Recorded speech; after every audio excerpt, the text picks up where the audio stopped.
Fui fallera mayor en el año 1980 y era Gaspar el presidente. Pues yo me presenté en el año anterior, lo que pasa que no salí elegida. Entonces, como mis padres tenían mucha ilusión en que saliera, me presenté al año siguiente. Fíjate si era mi madre fallera más que yo, que tenía tanta ilusión que iba por los casales pidiendo insignias para la banda mía. Entonces me presenté al año siguiente y solamente me presenté yo. Entonces pues salí yo. Actos, pues hace casi 40 años eran los normales que se hacían.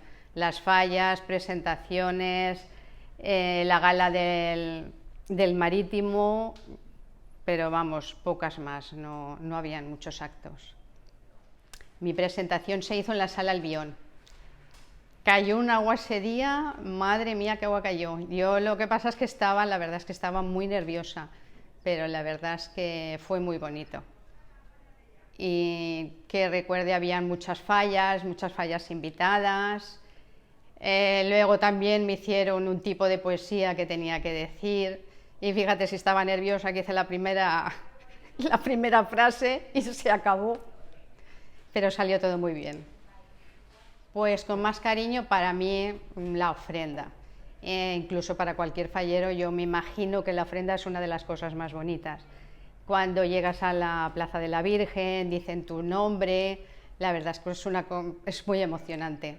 Llevamos muchos falleros también, de juerga, con risas, salió muy buen tiempo.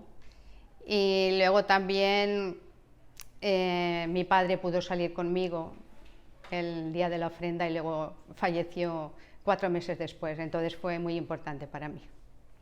Pues mi falla, por las fotos que tengo, era un conejo grande, es de lo único que te puedo decir. Era la sección segunda B, creo que era, y era un conejo.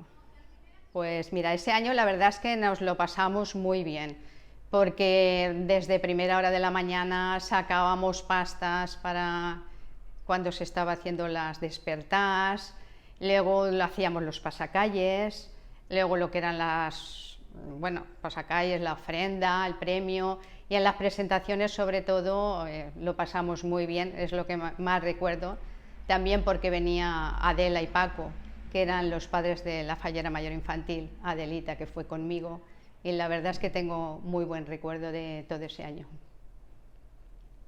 Y luego aparte, la la fallera mayor de Valencia, que había sido fallera mayor infantil de esta falla, también vino al homenaje de los falleros de honor, Mari Carmen Dolz.